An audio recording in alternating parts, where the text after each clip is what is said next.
একটা কোথাও একটা ভয় কাজ করছে মানুষের মধ্যে।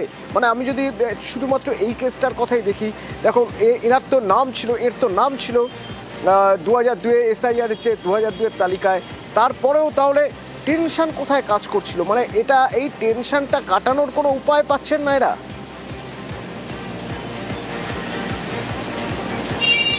দেখো, বন্ধু বা আত্মীয় স্বজন থেকে পরিবারের লোকজন কিন্তু তাকে বোঝানোর চেষ্টা করছিল যে 2002 এর যে তালিকা রয়েছে সেই তালিকায় তার নাম রয়েছে, সে একাধিক ভোট দিয়েছে, তার ভোটার কার্ড, আধার কার্ড, রেশন কার্ড থেকে সরকারি পরিষেবার বিভিন্ন প্রমাণপত্র রয়েছে। কিন্তু তারপরেও তার মনে হচ্ছিল যে সে একসময় বাংলাদেশ থেকে এসেছিল, 40 বছর আগে বাংলাদেশ থেকে এসে বাংলাদেশ সীমান্ত সংলগ্ন জলপাইগুড়ির দক্ষিণ বেরুবাড়ি সাতপুরা গ্রামে বসবাস করছিল। তাকে হয়তো আবার পুনরায় তার পূর্বের জায়গাতেই ফিরে যেতে হবে, এরকম এক আশঙ্কা একটা কাজ করছিল।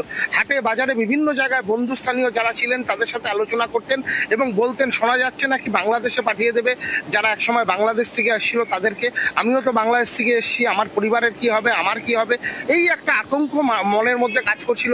যারা পঞ্চায়েত সদস্য রয়েছেন তাদেরও বক্তব্য এই বিষয়টি নিয়ে, তারাও বোঝানোর চেষ্টা করছিলেন যে 2002 সালের তালিকায় যার নাম থাকবে তাকে তো বাংলাদেশে পাঠানোর কোনো বিষয় নেই, অর্থাৎ সে ভারতীয় নাগরিক হয়ে গেছে। 40 বছর আগেই আসুক বা 35 বছর আগেই আসুক, বিষয়টা সেরকম নয়। বিষয়টা নিয়ে তারাও লড়াই করবেন, তারাও বিষয়টা দেখবেন বলে আশ্বস্ত করেছিলেন। কিন্তু আশ্বস্ত হননি এই মানুষটি।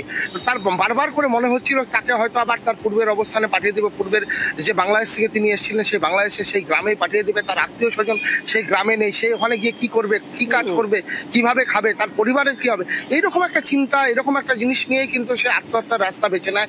বাড়ির সামনে একটা ছোট্ট চা বাগান, বাগানের সামনে একটা ছোট্ট গাছ, সেই গাছের মধ্যে গলায় ফাঁস লাগিয়ে আত্মহত্যা করে।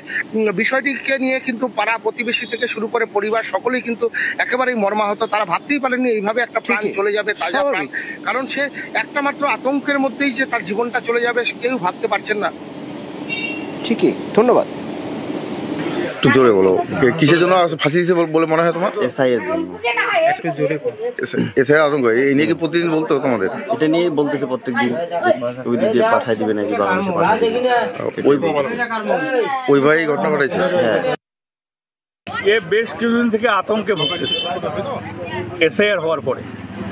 কিন্তু ওকে আমরা অনেক সান্ত্বনা দেই যে তোমার আতঙ্কের কিছু নেই, কারণ তোমার 2002-এর লিস্টে তোমার নাম আছে, অতএব তোমার আতঙ্কের কিছু নেই।